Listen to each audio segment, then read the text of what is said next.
Subscribe कीजिए हमारे channel नूर रज़ा को और बेल आइकन को प्रेस कीजिए, जिससे आपको हमारी न्यू वीडियो की नोटिफिकेशन मिलती रहे। एक माँ की सबसे बड़ी जिम्मेदारी ये है कि वो अपनी औलाद की अच्छे से अच्छी, बेहतर से बेहतर तरबियत करे। और बेहतर तरबियत का तरीका ये है कि उन्हें दीन की तालीम दे, इश्क रसूल की तालीम दे, मोहब्बत रसूल की तालीम दे। अपने बच्चों को स्कूल जरूर पढ़वाएं, लेकिन ऐसी जगह पढ़वाएं जहां पर मजहब की तालीम भी होती हो और इश्क रसूल का माहौल भी होता हो। और साथ ही साथ अपने बच्चों को औलियाए किराम के वाकयात बताएं, अंबियाए किराम के वाकयात बताएं। अपने बच्चों के अंदर साफ सफाई का जज्बा पैदा करें, अपने बच्चों के अंदर जो है वो गैरत पैदा करें, अपने बच्चों में खुददारी पैदा करें, अपने बच्चों के अंदर अदब पैदा करें। ये सारी चीजें माँ की जिम्मेदारी है। माँ की गोद औलाद के लिए सबसे पहली दरसगाह है। इंसान खानका में पढ़े तो भूल जाए, मदरसे में पढ़े तो भूल जाए, लेकिन माँ की गोद में जो पढ़ता है वो कभी नहीं भूल सकता।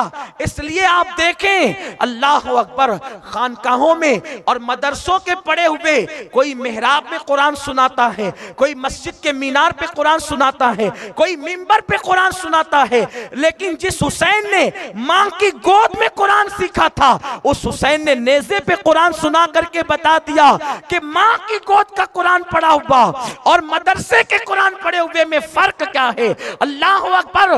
हजरत अबू सईद खुदरी कहते हैं कि मैं ज़हरा के घर हाजिर होता तो मैं देखता कि फातिमा जब अपने बेटों को लोरी दे रही होती तो वो कोई और लोरी नहीं होती, बल्कि वो कुरान मुकद्दस की लोरी हुआ करती थी। वो कुरान की आयतें पढ़ती और अपने बच्चों को लोरी दिया करती थी। क्या क्या माहौल हो रहा होगा कि अल्लाह अकबर, हुसैन जैसा शहजादा जब फातिमा-तुज़-ज़हरा की गोद में थपकियां लेता होगा और वो कुरान पढ़ती होगी तो कैसा वो माहौल होगा, उसका तसव्वुर करें। यूं लगता है कि जैसे किसी ने अर्श की गोद में कुर्सी रख दिया हो, या यूं लगता हो जैसे चांद की गोद में दूसरा चांद आ गया हो।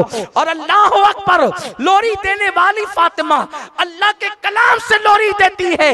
गोया कि वो जानती है कि बचपन से जब कुरान बचपन से जब कान कुरान की लज्जतों से आशना हो जाएंगे तो मेरा बेटा कहीं और न जाएगा। यही वजह तो थी कि फातिमा ने लोरी में कुरान दिया। तो अल्लाह अकबर, जब ज़मीर का सौदा हो रहा था तो बड़े बड़े बाप के बेटे बिक गए, लेकिन फातिमा के बेटे ने कटना तो गवारा किया लेकिन झुकना गवारा न किया, ज़मीर का सौदा गवारा न किया। लोग जो है हाथ कुर्बान करके सर बचाते हैं, हुसैन ने सर कुर्बान करके हाथ बचाया है। अल्लाह अकबर। लोग कहते हैं घर लुटाना, लोगों ने कुर्बानियां दी, सब लुटाया, लेकिन घर लुटाना जो है वो मौला हुसैन ने हकीकत में कर दिखाया, जिसने अपने घर का एक बच्चा भी कुर्बान कर दिया, जिसने अपनी बेटियों को भी मैदान में ला करके बता दिया कि अजमत दीन की खातिर पूरा खानदान यहाँ मौजूद है। ऐ खातूने जन्नत की कनीज़ों, हमें करबला से आवाज आ रही है कि सही तरबियत का नतीजा मौला हुसैन की शक्ल में सामने आता है।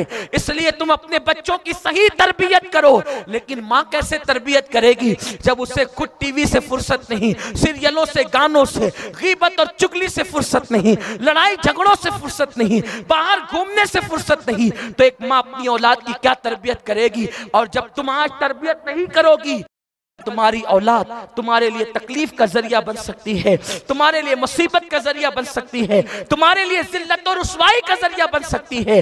सुन्नी दावत इस्लामी के इज्तिमा में आने वाली मेरी बहनों, यहाँ से पैगाम ले जाओ, तुम नमाजी बनो, अपनी औलाद को भी नमाजी बनाओ।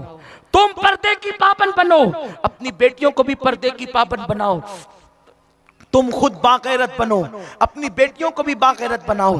अपने बच्चों के अंदर किरदार हुसैन आजम पैदा करो, बंदा नवाज के सुदराज की फिक्र पैदा करो।